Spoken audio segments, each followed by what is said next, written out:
Before I get started, I'm covering a lot of ground in this video. Use the chapters if you're particularly interested in Leif's analysis, how to use stat boosters, or what I'm planning for my builds. I'm trying to keep future videos focused on the actual maps and new recruits, so these Somnial videos are going to be a grab bag of team updates. Let's get started. Until now, I've tried to make this series a tutorial, something you can follow turn by turn. Whenever there have been differences within the multiverse of Engage playthroughs, I've been pessimistic, so your options have mostly been a superset of mine. Excepting Chapter 7, for which I consider Zoran's clear an honorary part of this series, I haven't used the DLC or any Master Seals on units to achieve anything you couldn't do without those resources. I haven't used any stat boosters, none of my clears have required the XP I've given units through Micaiah, even to the point of giving Clan a bunch of levels just to bench him immediately afterwards. That's not how I most enjoy playing Engage. Much of the fun comes from the decisions that make each run special. An emblem can only be on one unit at a time. A Master Seal can only be used once. Trying to approximate some least common denominator of Engage runs is ironically one of the most unusual ways you could play. That's why it's time to change our approach. Until now, my units have been stand-ins for your own. I can't change my default Allure name, but I would if I could. From now on, choose the avatar of this run, not yours. This run uses the DLC emblems, and our next map will be the first DLC paralog. Up until now, you've been watching a cooking series. Each map's been a recipe you can follow with minor ingredient substitutions. From now on, you are watching a food tourism vlog. There will be plenty of inspiration for your own dishes, and a few concrete things you can copy, but no recipes you are intended to follow from start to finish. I'm quite excited about this. You see, I've had all this stuff sitting in my convoy, a hoard of stat boosters, skill books, and weapons from the DLC in Ancient Well. Today, it's finally Christmas. My units will be opening all of those gifts. I'll discuss how to efficiently allocate stat boosters as I hand them out. After that, we have even more fun in store. We finally have the second seals and extra master seals I've been hyping up for a long time. To help us change classes, we even get a brand new emblem ring I'll cover here. I'll briefly talk about how to use those, supplementing my discussion in Jean's paralog when we got the first Master Seal. Then I'll show you what I'm planning to do with them.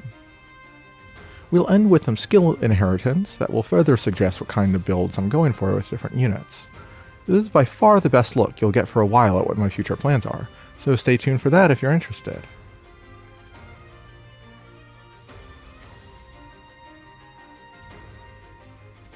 Let's hand out those performance enhancers. The DLC gives us one stat booster in every stat. We've also acquired HP, strength, dexterity, and resistance boosts from the main campaign.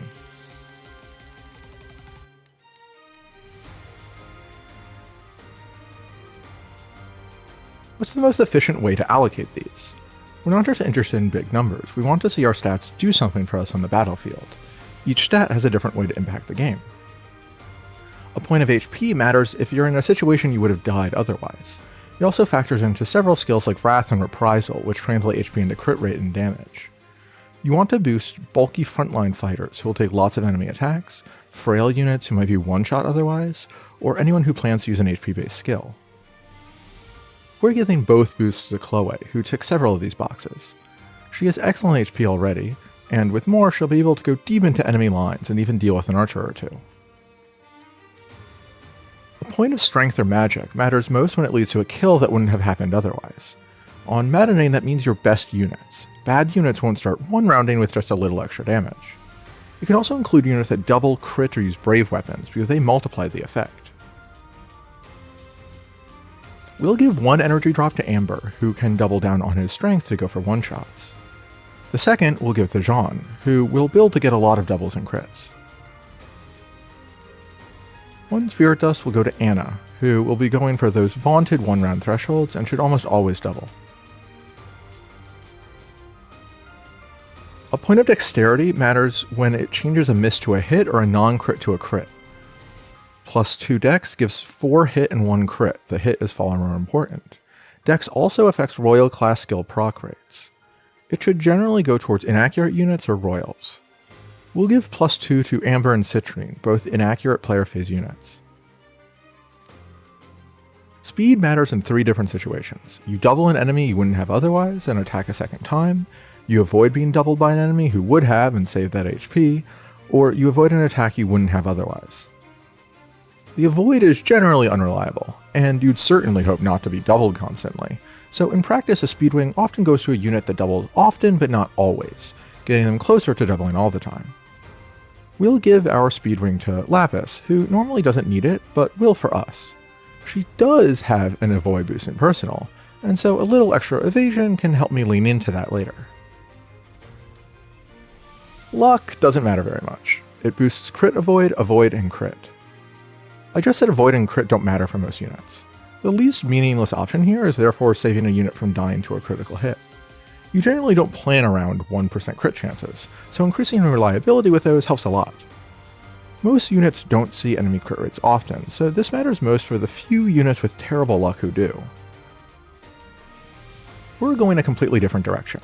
Anna's Make a Killing skill uses luck, so giving her a goddess icon has a whopping expected return of 10G per kill. Is selling the goddess icon a much better way to make money? Definitely, but the fun of seeing her skill proc is priceless.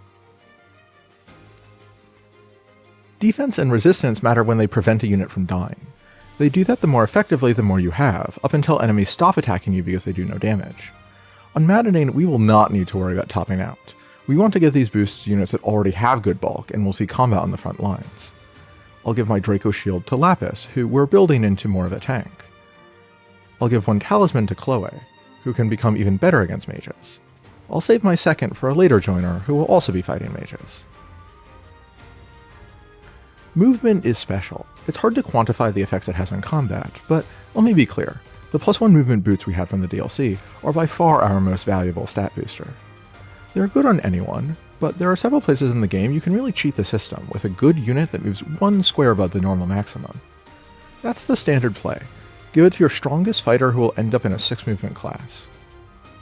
We'll instead use it on a Lear, who has adjacency bonuses that require good positioning. If you're aiming for no holds barred efficiency, spreading out your boosts like this dilutes their impact compared to making one super unit that can use their boosts over and over again each map. I'd instead generally advocate for divvying them up on the if you're on the fence. A lot of units like Lapis are fine but don't stand out against statistically better ones. A few stat points can really help those units shine, which spices up each campaign more than letting a roided out Chloe curve stomp everyone all the time. Well, hey there! The weapon shop has a lot of new stuff. Because you can now reclass people out of their original class lines, the weapon shop would be worth visiting even without new wares. A Lance Griffin Lear needs a whole new set of lances, and you may not be ready to bench any of your current lance users. Don't be stingy. As I said in Chapter 6, weapons are very cost effective compared to other ways of strengthening units. There's a set of steals, which are fine but not crazy after the updates to the game gave you a lot of free weapons. You can use these to forge magic weapons, which is something. You get a set of effective weaponry in case you missed any of the droppable ones on enemies or want 2 copies. Effective weapons are inherently situational, and if you grab the free ones, you rarely need these. Generally, you're spending your hard-earned ore on workhorse weapons, and that makes effective weapons more situational than they'd be otherwise. Wind is effective against flyers, but you're probably trying to forge up a good Elfire tome soon, and it's hard to do that and forge a wind tome. Plus, you have bows against flyers. The Rider's Bane and Poleaxe have effectiveness against cavalry, which don't have other better counters, so they occasionally see use. The Rider's Bane would be a great override tool if Sigurd didn't come with one. That's the other problem with effective weaponry. A lot of engage weapons have effectiveness so that they coexist with your other weapons, and engage attacks are often the best place to use them anyway. I wouldn't go out of your way to buy these or put them in your inventory, but you should remember they exist. If you buy one of these or forge one to hit a specific threshold on a map, that's normally good value.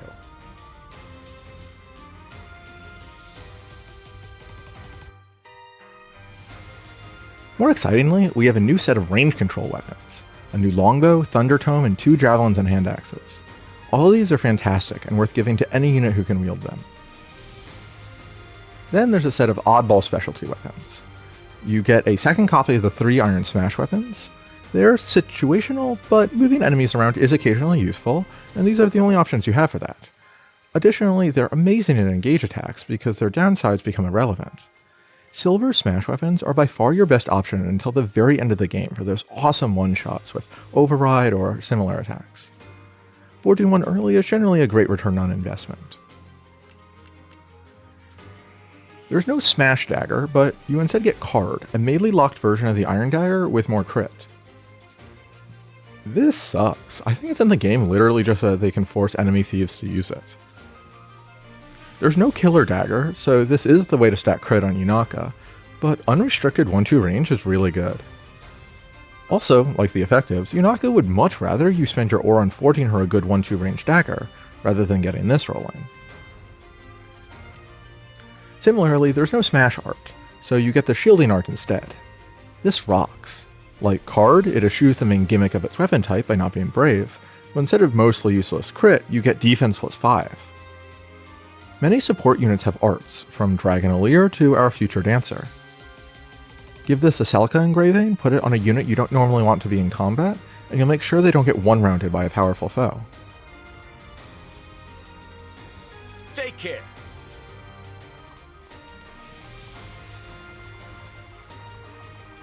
Welcome.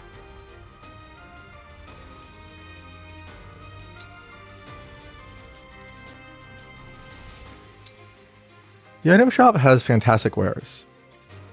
Men's help your healers continue training as heal falls off. Micaiah Augmented Rewarp can crush maps that would otherwise stymie you. And Obstruct has all sorts of utility, as I've discussed previously. These are no-brainer purchases.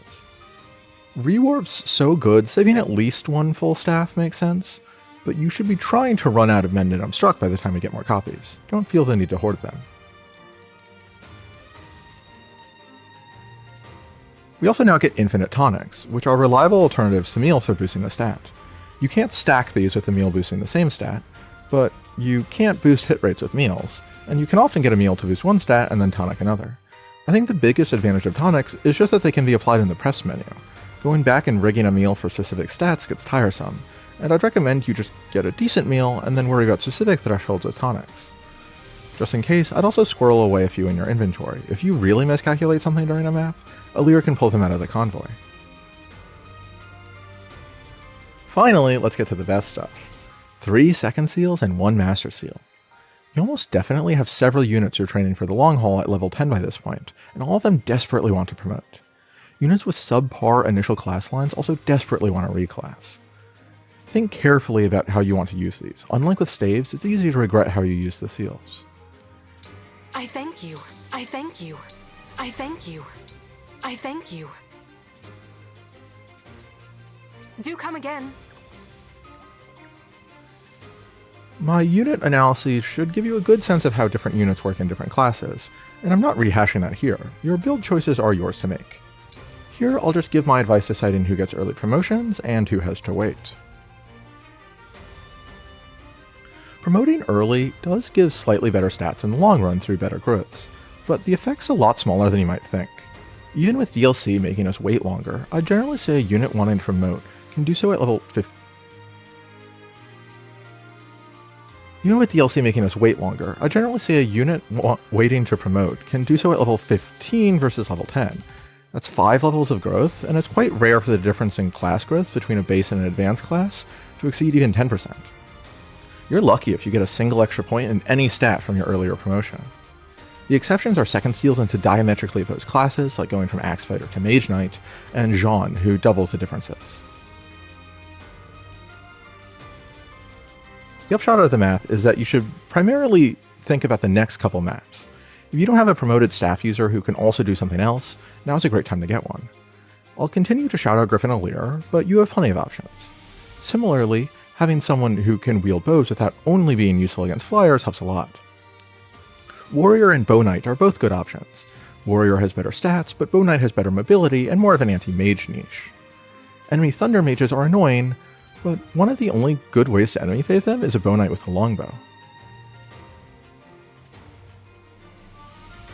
Several units get 2 more movement or access to 1-2 range from a promotion, and those are high priorities. Demont and Lapis badly want to escape being sword-locked, Mages love Mage Knight, and everyone else loves Wyvern. Griffin Aleer gives you +2 movement and 1/2 range and staff utility. Lastly, some level 5 skills are actually good and worth rushing. If you're using Diamant or Alcris, it's probably because of Sol or Luna, so unlocking those soon makes sense. Clear the way from Griffin Knight will be super useful in a few maps, so if you act quickly, you can have it by then. Brave Assist is amazing if you maximize it. That's my advice for making your life easier. As always, these choices are yours to make.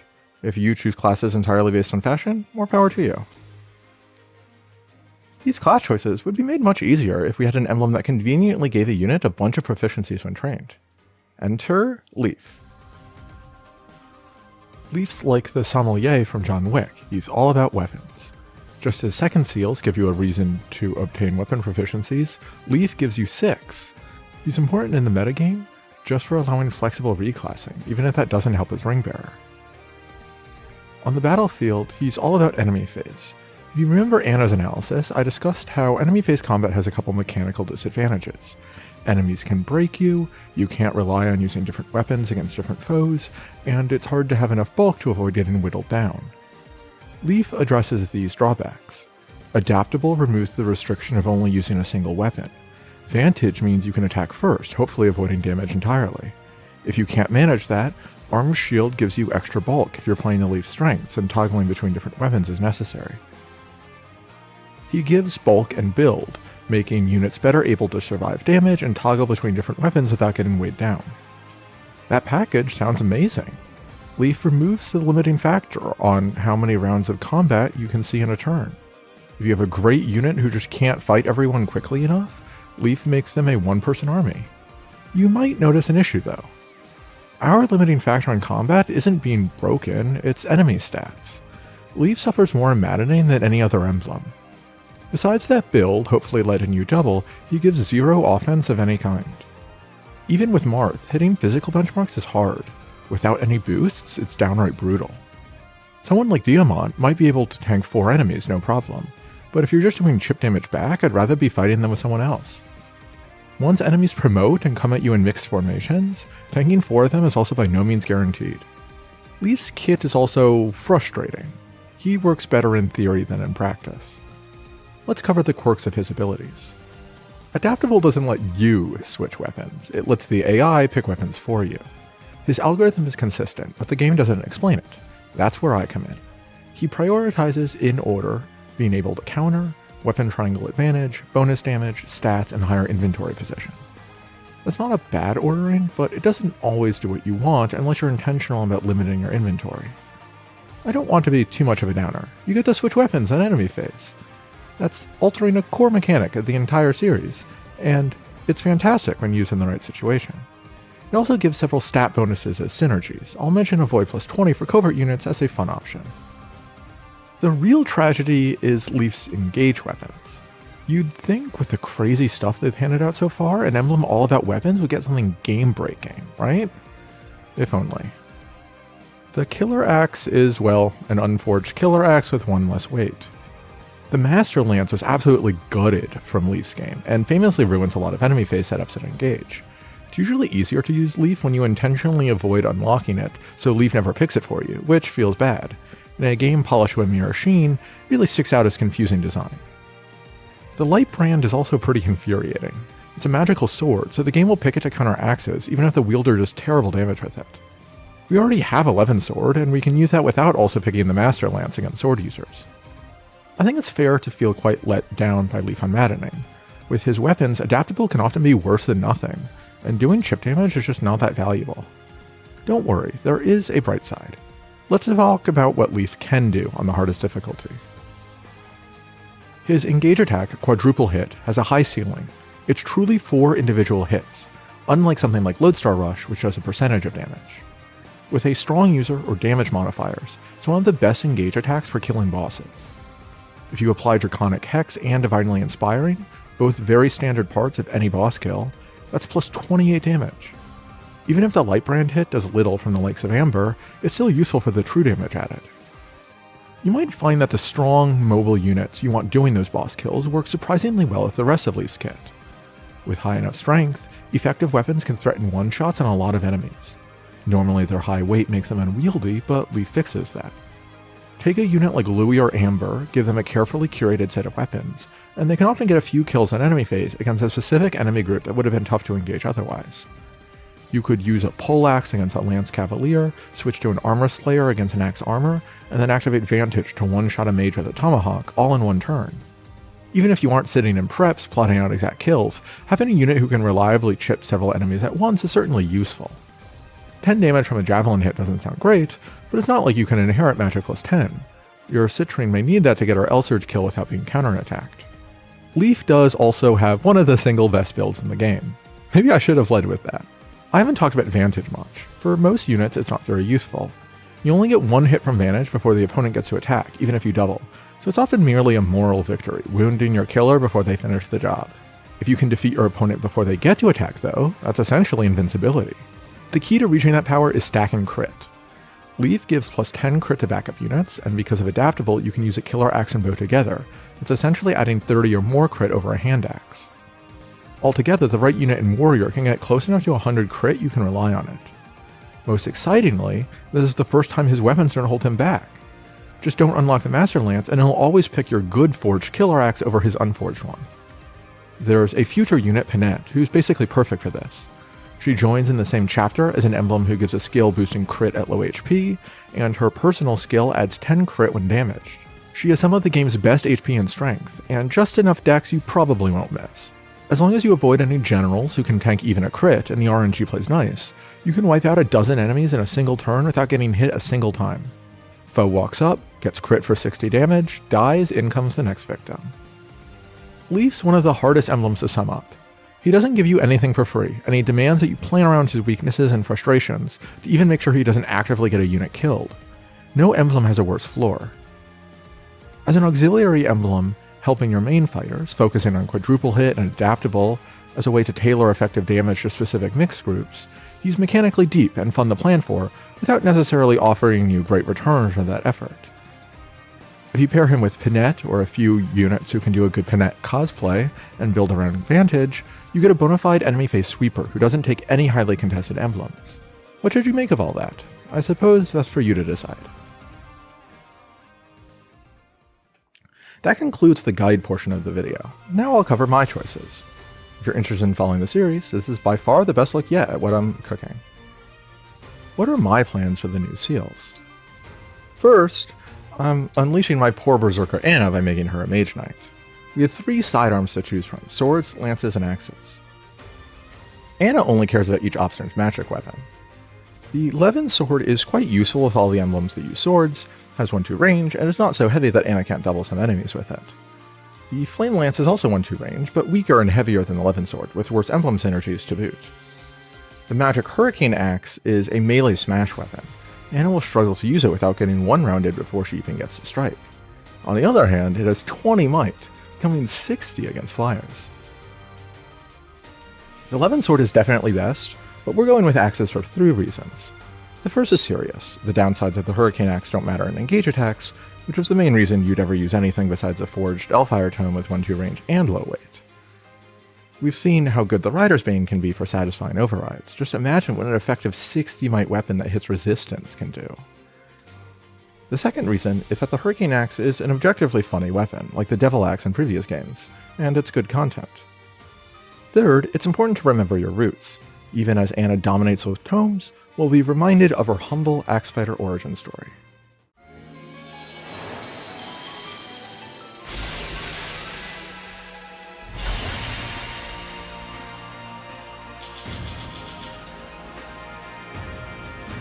Anna completed her training arc. She's now more than capable of fending for herself, and in fact can help us train other projects. With another second seal, we can start one such project, training John in a physical class. What should we do with him? Since he's training with emblems that will carry him to level 10 no matter his combat, we are mainly interested in long-term growth rates here. For typical destinations like Wyvern or Warrior, Axe and Sword Fighter give good strength and speed. Cavalier is well-rounded. Armored classes really hurt at speed, but they're pretty funny, and armors have good synergy with several emblems you use to train units up. We're instead going with Archer.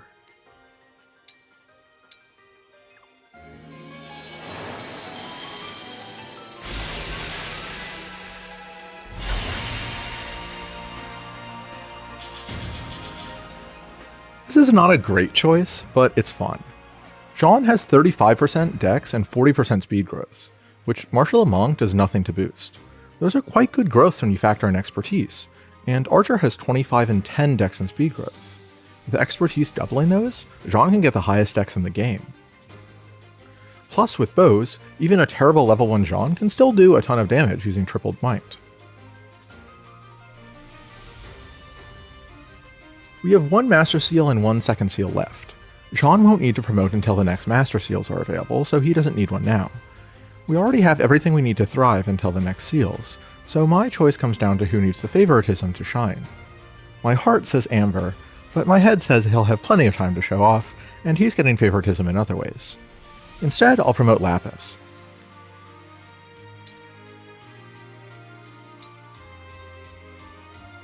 In Hero, Lapis finally has access to 1-2 range she can use for chain attacks, and with Brave Assist she can be a great support player, as I previously outlined.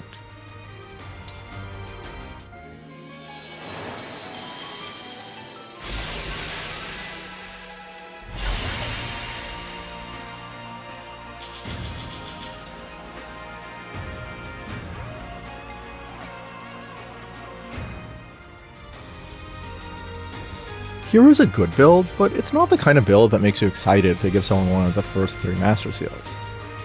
I'm promoting Lapis early because I want to play favorites, not to get better chip damage.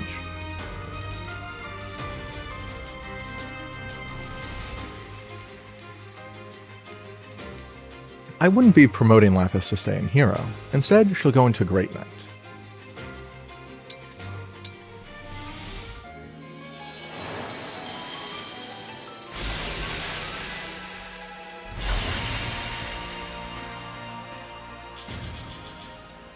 With a class change quote like that, how can you resist giving her the best gear? She needs the confidence boost.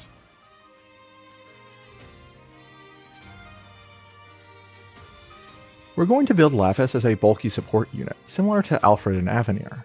I've recommended the 3 Houses bracelet with her, and there's a neat synergy that this choice unlocks. She now has a 2/3 chance of getting weapon sync active when not engaged. I know the A's sword rank is shiny and blue, and I was tempted to keep those, but she really won't need them. Later in the game, when we have higher rank weapons, we can always switch back. Next up is Skill Inheritance. In addition to some Ancient Well luck, I have DLC skill books I'm now allowing myself to use. That means now is a good time to start cashing in. My goal is variety. Instead of giving one unit a ton of SP and doing a big avoid or damage stack, I'm going to acquire several decent skill combos that wouldn't all be possible simultaneously without DLC. I'll discuss every possible skill inherit in standalone videos, so here I'm talking about why I'm getting them as opposed to whether you should.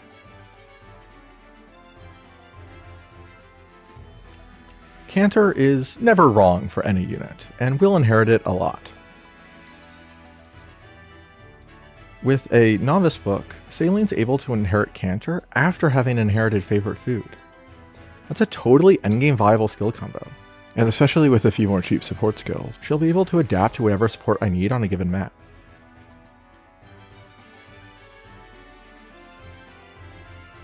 Amber, like Saline, will load up on early skills, and he needs some help to do that.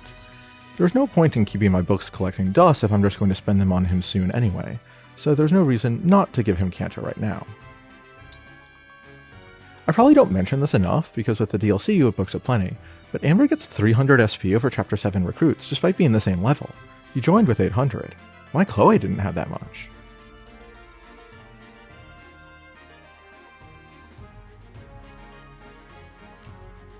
Lapis already had to train with Leif to unlock the proficiencies for Great Knight. With her terrible build, Leif's Build +4 is almost as good as Speed +4. Unlike Speed +4, it's available right now, without a huge bond fragment expenditure. Don't get overly concerned about bond fragments, you usually have enough.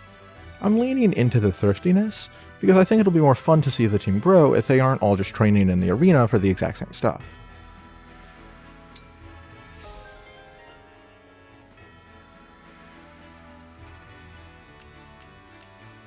Jean's picking up Lineage, a controversial choice. Once you get high enough level relative to enemies, the XP from combat falls off a cliff. Lineage helps you climb up to that cliff 20% faster, but it won't let you soar above the level curve. For Jean, on the other hand, 20% will actually be a minor boost to how quickly he can become competent. It's not a big boost. I wouldn't get Lineage if it were, say, 500 SP. For 150 and some bond fragments? Sure, why not? I want to end by expressing my goals for the future of this series. Alir and Chloe are probably gossiping about how I talked a big game about marginal utility, only to fanboy about Lapis's character design and give her a Draco shield, a speed wing, a master seal, a second seal, emblem and arena training, and an adept book. Chloe, almost a strictly better unit, has gotten a couple meh stat boosters. The method to the madness is one that I think many people understand, but is I think under-discussed. Most players have some Goldilocks zone of difficulty. Ramming your head against the wall for hours isn't everyone's cup of tea. There's zero challenge that's similarly unengaging for many people. As you learn more about the game, it gets easier, and so eventually you're at risk of sapping the fun out of it. There are two approaches to keep that excitement: a rigid set of limitations, like no DLC, and a more flexible approach with the fuzzy objective of keep the game fun. This series is using that flexible approach. In the Fire Emblem community, the rigid approach is dominant. Why? If I can offer my unsolicited armchair psychology, I think there's a subconscious gamer pride that colors people's perception. They worry on some level that if they don't impose clear limitations on themselves, people will think they're not good enough to beat the game without crutches. Most people are more competitive than I am, and jogging to be good at something like a draft race with clear rules and an objective ranking appeals to them. To be clear, there's obviously nothing wrong with these rigid approaches, and some people are just wired to enjoy working within clear restrictions. My problem is when people project those attitudes onto other people who feel differently. There's a vocal part of the Engage community that will basically equate the DLC with cheat codes and make newbies feel bad about using fun content they paid for. There are a lot of Reddit posts about how do I make X bad unit work, but the main reply is you don't, stop trying to do that. There's sometimes almost an unconscious assumption that, for example, people using Elcros with Lyn must be simply unaware of more efficient options, because why else would you possibly do that? Surely a random Discord user is looking for unsolicited advice telling them as such. This has gotten better over time in the Fire Emblem community, but it's definitely still a problem. The default assumption is often that you're giving yourself rigid restrictions and then single-mindedly optimizing within those rules. My goal is to empower you, the viewer, to play the game any way you see fit. That's why I talk a lot about how to make the game as easy as possible, so you can do that as much or as little as you like. How much you want to do the efficient thing is a question only you can answer, but if you don't know what efficiency looks like, you can't make those decisions with intentionality. Consider this run. I've given Anna a Spirit Dust and put her in Mage Knight, so she's going to be amazing. I've played the game enough to know that, if I were willing to make things somewhat monotonous, she could curb stomp a large part of the game from that investment and Bonded Shield alone. I don't want to actually do that every map, but Anna's a nice safety net, giving me the freedom to pursue more offbeat choices elsewhere. By knowing what the efficient play looks like, I've opened up more choices for myself because I'm not at risk of running into a map I can't handle. I also know that a totally optimal team wouldn't be that interesting, so instead of Lance, Griffin, Alir, I have Great Knight Lapis. The level of challenge I'm setting works for me, but that's a question of personal taste. This is a video series I've sunk God knows how many hours into at this point, and so a few extra hours planning or playing maps is a drop in the bucket. I enjoyed spending many hours on a Friday night saving a single turn in Chapter 5. The prospect of similar difficulties in the future to make a subpar team work don't bother me, so I'll try to keep things from feeling too meta as the playthrough goes on. On a different run, I'd use more Micaiah Warping and Bonded Shield, because I'd be more interested in smoothly clearing maps. Don't feel bad if you have better things to do with your Friday nights than practicing anime chess, and just want to steamroll enemies in normal casual. Seems like a good thing to me.